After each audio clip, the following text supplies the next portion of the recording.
Assalamualaikum warahmatullahi wabarakatuh. Semangat pagi anak-anak. Kali ini kita akan belajar matematika wajib tentang dimensi 3. Pada dimensi 3 yang akan kita pelajari ada 3 bagian. Yang pertama ada kedudukan titik, garis, dan bidang. Yang B, jarak titik, garis, dan bidang. Yang C, sudut antara garis dan bidang. Nah, untuk hari ini kita akan mempelajari dulu yang pertama, yaitu kedudukan titik, garis, dan bidang. Pada kedudukan titik, garis, dan bidang, ada 5 subbab yang akan kita kupas. Yang pertama adalah kedudukan titik terhadap garis, kedudukan titik terhadap bidang, kedudukan garis terhadap garis yang lain, kedudukan garis terhadap bidang, serta kedudukan bidang terhadap bidang. Nah, untuk yang pertama, kedudukan titik terhadap garis. Perhatikan, dimisalkan kita memiliki 3 buah titik, yaitu titik A, titik B, dan titik C, serta sebuah garis lurus, yaitu garis L.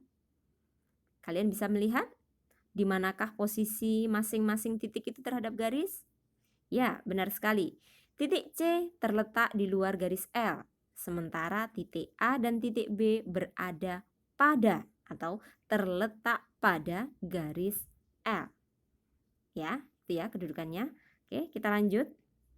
Yang di sini ada contoh.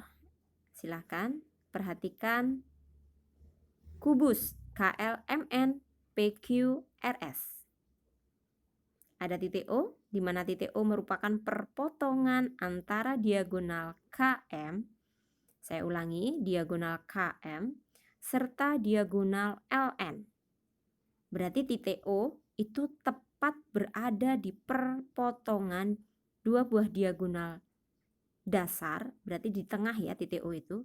Nah, pertanyaannya adalah, di manakah kedudukan titik O tersebut terhadap garis KP.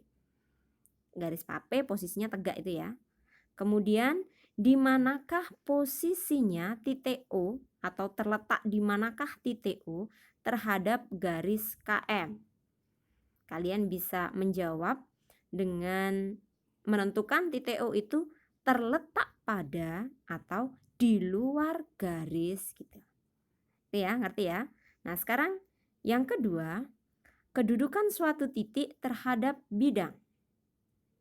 Kita masih punya 3 titik, yaitu titik A, B, dan C. Tapi kali ini kita punya bidang, yaitu bidang alfa.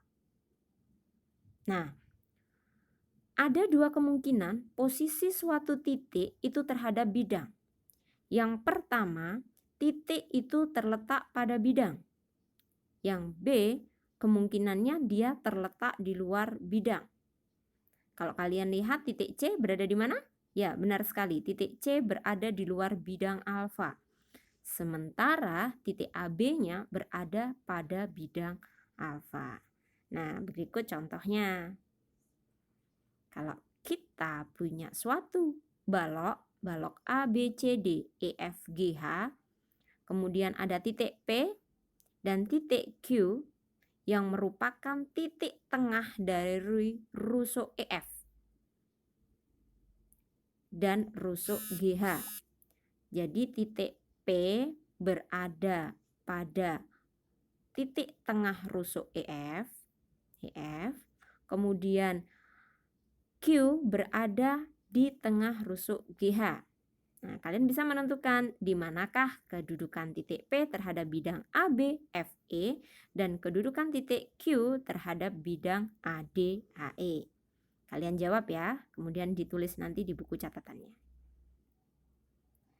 Lanjut sekarang, kedudukan titik terhadap suatu garis yang lain.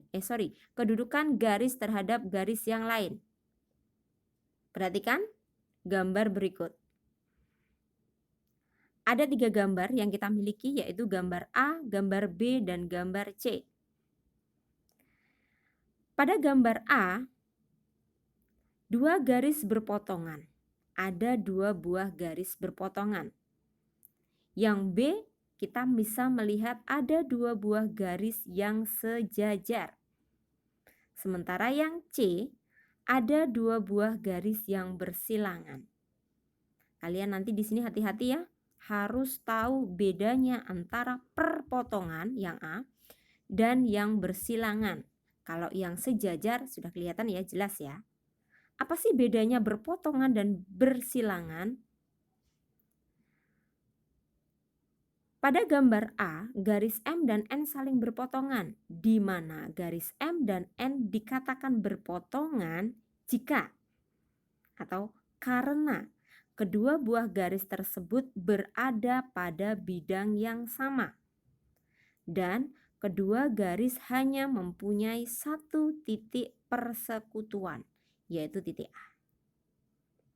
Nanti di sini akan jelas pada persilangan ini dan berpotongan ini kalau kalian sudah melihat bentuk dimensi tiganya. Untuk yang sejajar, itu 2 buah garis itu mereka tidak akan pernah sama sekali berpotongan. Maka 2 buah garis itu dikatakan dia sejajar. Tidak pernah punya titik persekutuan ya. Yang C, 2 buah garis saling bersilangan, yaitu kalian bisa lihat garis R bersilangan dengan garis S karena garis R terletak pada bidang alfa, gitu ya. Garis R-nya terletak pada bidang alfa, sedangkan garis S menembus pada bidang alfa. Dengan pengertian yang lain, kedua garis pada bidang yang berlainan dan kedua garis tidak akan memiliki titik persekutuan. Yuk, kita lihat contohnya. Perhatikan 5 berikut. Sebutkan pasangan rusuk yang sejajar. Rusuk sejajar berarti yang mana? Kalian cari ya, nanti kemudian ditulis di buku catatan. Yang B, sebutkan rusuk yang memotong rusuk NK. Ada NK, kemudian di manakah rusuk yang memotong? Titik potongnya ada di mana? NK. Oke, nanti kalian jawab juga. Lanjut sekarang. Kedudukan garis terhadap bidang. Kedudukan garis terhadap bidang. Ada 3. Garis terletak pada bidang. Tuh. Pada gambar A, garis M dan N terletak pada bidang alfa. Oleh karena atau sebabnya, karena setiap titik pada garis terletak pada bidang alfa, maka garis itu juga terletak pada bidang alfa. Jadi, ada perwakilan titik ya. Ada perwakilan titik pada garis N dan garis M, di mana titik itu juga terletak pada bidang yang sama. Kemudian, garis yang sejajar dengan bidang. Garis yang sejajar dengan bidang, seperti garis L sejajar dengan bidang alfa. Karena di sini ada perwakilan bahwa pada bidang alfa dimisalkan ada garis K, di mana garis K tersebut memiliki titik dan garis L juga memiliki titik, di mana titiknya tidak akan pernah bertemu atau garis L dan garis K sejajar. Kemudian yang C, garis memotong atau menembus bidang. Nah, di sini pada gambar yang C, garis H dan garis J memotong atau menembus bidang alfa.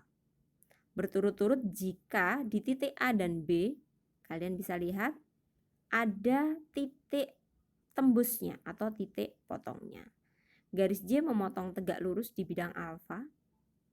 Itu yang J, yang kanan, yang B. Akibatnya garis J akan tegak lurus dengan semua bidang pada bidang alfa. Nah, ini contohnya. Sebutkan garis yang sejajar dengan bidang ABGH. ABGH. Bidang garis yang sejajar dengan ABGH. ABGH itu adalah bidang diagonal ya. Yang sejajar itu yang mana? Gitu ya. Yang sejajar yang mana? Kalian tentukan nanti. Nah, di sini kalian bisa lihat pada bidang ABCD, pada bidang ABCD dan garis BF itu adalah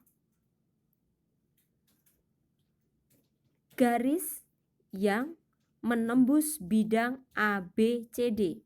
Titik tembusnya ada di mana? Di titik B. Betul ya? Pada bidang ABCD, garis BF menembus bidang ABCD di titik B. Sementara pada bidang ABCD, kalian bisa melihat garis EF dia sejajar dengan bidang ABCD. Garis EF sejajar dengan bidang ABCD.